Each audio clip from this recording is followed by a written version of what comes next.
ସାଙ୍ଗ, ମୁଁ ହାତ ଯୋଡ଼ି ପ୍ରଥମରୁ କହୁଛି, ଯିଏ ଯଦି ଜୀବନରେ ପାଠ ପଢ଼ି ଚାକିରି କରିବା ପାଇଁ ଚାହୁଁଥିବ ବା ଚାକିରି କରି ନିଜ ଜୀବନକୁ କାଟିବା ପାଇଁ ଚାହୁଁଥିବ, ଏ ଭିଡ଼ିଓକୁ ଏଇଠି ବନ୍ଦ କରିଦିଅ।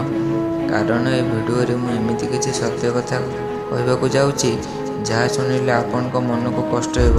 କ'ଣ କରିବି ସାଙ୍ଗ, ସତଟା ଶୁଣିବା ପାଇଁ କଷ୍ଟ ଲାଗେ। ଜୀବନରେ କିଛି କରିବାର ଇଚ୍ଛା ଥିବ, ଏହି ଭିଡ଼ିଓକୁ କେହି ସ୍କିପ୍ କରିବନି, ଶେଷ ପର୍ଯ୍ୟନ୍ତ ଦେଖିବ।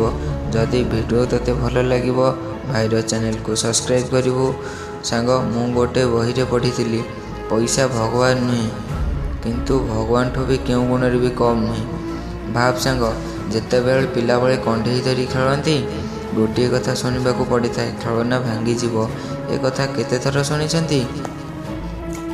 ଯେତେବେଳେ ଆମ ସାଙ୍ଗ ସବୁ ବାଇକ୍ ଧରି ଆସନ୍ତି, ଆମେ ସାଇକେଲରେ ଯାଆନ୍ତି, ସତ କହ କେତେ କଷ୍ଟ ଲାଗେ ଆମକୁ।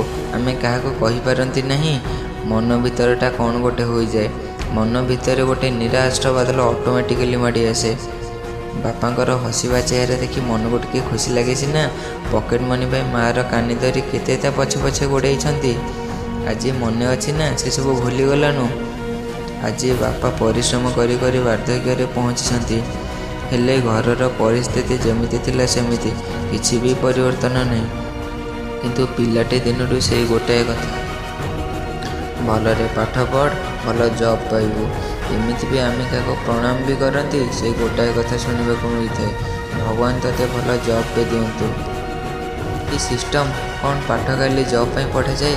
ସାଙ୍ଗ, ପାଠର ଆଉ କିଛି ମୂଲ୍ୟ ନାହିଁ। ଯିଏ ଏମିତି କୁହେ ମୁଁ ତାକୁ ସଲାମ କରୁଛି। ସିଷ୍ଟମ୍ ସାଙ୍ଗ, ଖାଲି ଜବ୍ କରିବି। ପିଲାଟି ଦିନରୁ ପ୍ୟାରେଣ୍ଟସ୍ କହି ବୋଲନ୍ତି, ମୋ ପୁଅ ଡକ୍ଟର ହେବ, ଇଞ୍ଜିନିୟର ହେବ, କଲେକ୍ଟର ହେବ, କିନ୍ତୁ କେହି କୁହନ୍ତି ନାହିଁ ମୋ ପୁଅ ବଡ଼ ହୋଇ ଅମିର ହେବ, ଟାଟା ବିର୍ଲା ହୋଇବ। ସିଏ କ'ଣ ଜବ୍ କରିବ? ସିଏ ଲୋକଙ୍କୁ ଜବ୍ ଦେବ। ଏମିତି କେହି ସ୍ୱପ୍ନ ଦେଖାନ୍ତି ନାହିଁ। କେହି ବି ପିଲାଟି ଦିନକୁ ଆମକୁ ମୋଟିଭେଟ୍ କରନ୍ତି ନାହିଁ। ଯିଏ ତୁ ବଡ଼ ହେଲେ ଟାଟା ବିର୍ଲା ହେବୁ, କିଛି ଗୋଟେ ନୂଆ ୟୁନିକ୍ କରିବୁ, ତାହେଲେ କହ ସାଙ୍ଗ ଆମେ କେମିତି ଧନୀ ହେବା, କେମିତି ଆମେ ଅମିର ହେବା, କେମିତି ୟୁନିକ୍ ହେବା। ଟିକିଏ କଥା ଭାବିଲେ ଗୋଟାଏ କଥା ଶୁଣିବାକୁ ପଡ଼େ, ଆମେ ଗରିବ। ପ୍ରକୃତରେ ଆମେ ଗରିବ ନୁହେଁ, ଆମ ଚିନ୍ତାଧାରା ହିଁ ଗରିବ। ଯଦି ଆମେ ଲାଇଫ୍ରେ କିଛି କରିବା ପାଇଁ ବାହାରିଲେ, ତାହେଲେ ଗୋଟାଏ କଥା ଶୁଣିବାକୁ ମିଳେ, ତୁମ ବୟସ ଯେତିକି ମୋର ଏକ୍ସପିରିଏନ୍ସ ସେତିକି। ଦୁନିଆକୁ ଦେଖି ଦେଖି ମୋର ମୁଣ୍ଡ ଚୁଟି ପାଚିଗଲାଣି। ସେଇଠି ଗୋଟାଏ କଥା ତାକୁ କହ, ତୋର ଯଦି ଏତେ ଏକ୍ସପିରିଏନ୍ସ ଅଛି, ତାହେଲେ ତୋ ଜୀବନରେ କ'ଣ କରିଛୁ, ସେ ଏକ୍ସପିରିଏନ୍ସକୁ କବାଡ଼ିବାଲାକୁ ଦେଇଦେ। ଯାହାର ଏତେ ଏକ୍ସପିରିଏନ୍ସ ଅଛି, ଯିଏ ଯେତେ ଦୁନିଆକୁ ଦେଖିଛି, ସେ ଫ୍ରିରେ କ'ଣ ପାଇଁ ଆଡ଼ଭାଇସ୍ ଦେଉଛି? ତା'ର ତ କେଉଁ ମ୍ୟାଗାଜିନ୍ରେ ତା'ର ଫ୍ରଣ୍ଟ ପେଜ୍ରେ ଫଟୋ ଆସିବା କଥା। ଯିଏ ପରିବା କିଣିଲା ବେଳେ ସାରା ମାର୍କେଟ ବୁଲେ, 2 ଟଙ୍କା କେଉଁଠି ଶସ୍ତାରେ ମିଳିବ। ଟ୍ରେନରେ ଗଲାବେଳେ 12 ବର୍ଷର ପିଲାକୁ 5 ବର୍ଷ କୁହନ୍ତି ହାଫ୍ ଟିକେଟ୍ ପାଇଁ। ଏପରି ଲୋକଙ୍କ କଥା ଶୁଣି ତୁ ବସିଛୁ ଉଠୁ ଏବେ। ଆର୍ ମେଗୁ କା ଏକ୍ସପିରିଏନ୍ସ। ଯିଏ ଜୀବନରେ କିଛି ବି ଗୋଟେ ଉଖାରି ପାରିନି, ତତେ କ'ଣ ଉଖାରେଇ ଦେବ?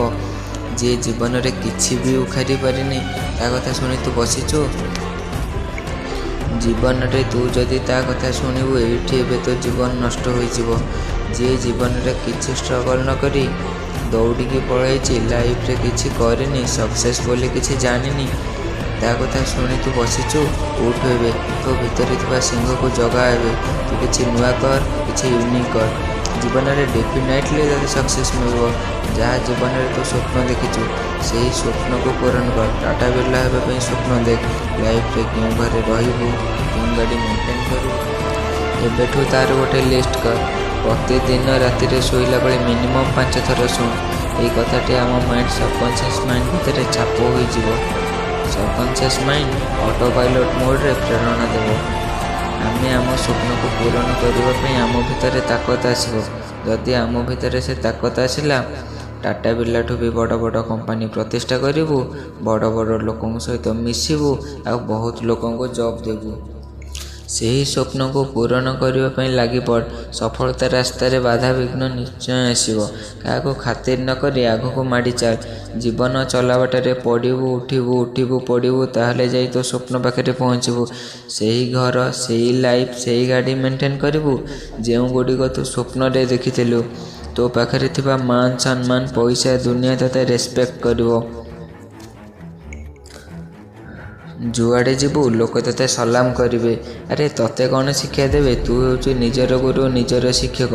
କାରଣ ତୋ ଠାରୁ ନିଜକୁ ଆଉ ଦୁନିଆରେ କେହି ବେଷ୍ଟ ଜାଣିନାହାନ୍ତି। ଆରେ ତୁ ନିଜେ ଜାଣିଛୁ ତୁ କେଉଁଥିରେ ବେଷ୍ଟ କରିପାରିବୁ। ତୁ ଦୁନିଆରେ କାହା କଥା ନ ଶୁଣି ତୋ ସ୍ୱପ୍ନର କଥା ଭାବ। ତୁ କେମିତି ବଡ଼ ମଣିଷ ହେବୁ, ଲୋକେ ତୋତେ ସଲାମ କରିବେ, ରେସପେକ୍ଟ କରିବେ, ତୁ ସେଇ କଥା ଭାବ। ଏ ଦୁନିଆରେ ଲୋକଙ୍କ କଥା ଶୁଣି ତୁ ଡରିଯାଆ ନା। ଆରେ ଏମାନେ କ'ଣ ଶିକ୍ଷା ଦେବେ? ଏମାନେ ଜାଣିନାହାନ୍ତି ସେମାନେ କ'ଣ।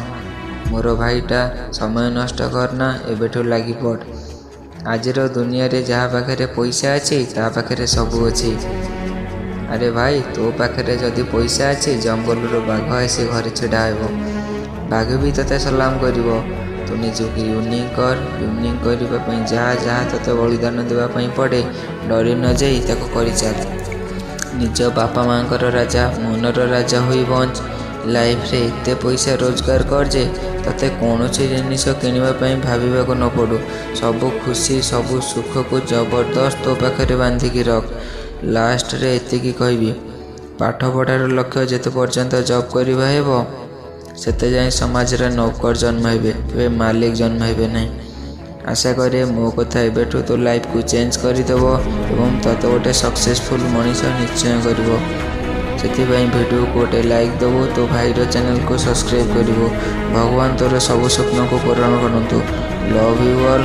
ଜୟ ଗୁରୁ, ଜୟ ଜଗନ୍ନାଥ।